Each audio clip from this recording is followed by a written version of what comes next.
I sat down for a conversation with Beto O'Rourke, who's running for Senate against Ted Cruz. But that's not really what we talked about.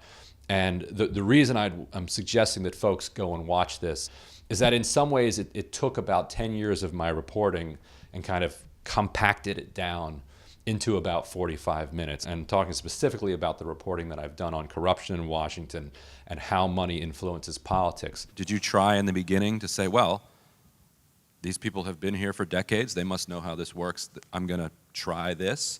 Or were you pretty immediately, no, I'm going to try something different? We get into Congress in 2013, and like just about any other member of Congress, I hired a Washington, D.C. based fundraiser who puts me in those call time boiler rooms to call those special interests, those PACs, introduce myself and say, hey, could you write a $5,000 check to the campaign? It's really important that we show strength right out of the gate so that we do well and that we don't have a challenger and I can focus on delivering to the people of El Paso. Didn't feel right to me, and I'm sure it doesn't feel right to anybody doing that, but I just thought that's what we do now that we are in Congress. But within that first session of Congress, that first 2-year session, there was a PAC meeting that kind of stood out to me. I was meeting with some really great farmers of a special farming industry. And they said, hey, we just want to have lunch with you. We want to tell you about what's important to us in the Farm Bill. You don't know anything about what we do. We want to bring you up to speed. And I said, great, let's get together.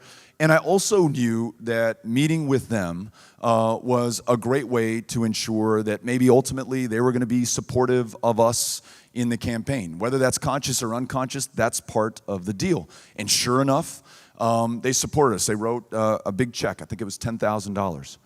Then the Farm Bill comes before us on the floor of the House of Representatives. And there are several amendments, including one amendment that is going to favor this group that I just had lunch with, that just wrote me the $10,000 check. And the recommendation from my staff, the legislative assistant who works for me, who covers farm policy, is, Beto, do not vote for this. It does not make sense. It's not a good use of taxpayer resources. And so I voted against it. I wouldn't have told you this story if I'd voted for it, right? So I voted against it. And I was nervous. I get a call that evening from my DC fundraiser, and she's like, what in the hell are you doing? That's the last time you'll ever get a check from them. And I said, that's it.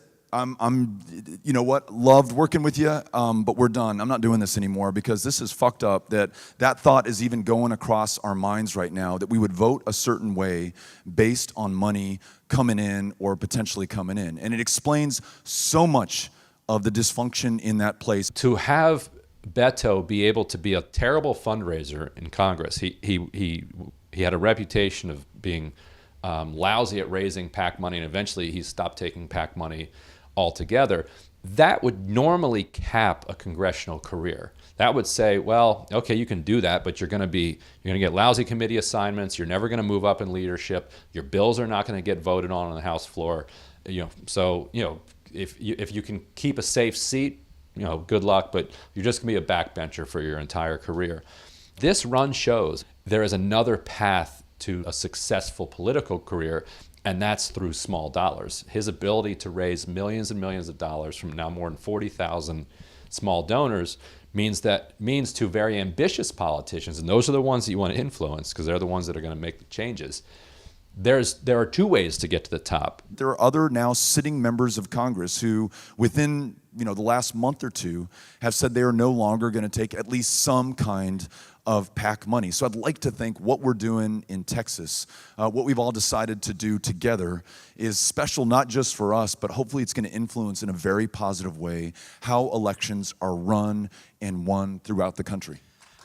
Beto's not taking any corporate money at all. If he ends up winning the seat, isn't the argument over that, well, we may have to hold our nose and be corporate Democrats because it's the only way to win? The argument's not over because the corporate interest is not going away, and corporate interest will then try to take over small dollar groups. As long as they have power and money, they're going to be a part one way or another of politics. They're going to work their way in there. But for anybody who makes that argument from a pragmatic point of view, and that's how Republicans make it from an ideological point of view, they say we're the party of big money and big business. So give us the big money, and then we'll be for big business. So as Beto said in our conversation, they're pretty ideologically consistent. They support Citizens United in many cases. They believe that money is speech. Corporations are people, and therefore corporations should be able to spend unlimited amounts of money to purchase the outcomes of our elections. Democrats decry this stuff. The sky is falling. This is the worst thing that ever happened to our democracy, but I'm not going to unilaterally disarm, and I got to keep playing this game. So if somebody like Beto wins in Texas on small dollars, then it becomes very easy for the left to say back, well, guess what? You don't have to do it.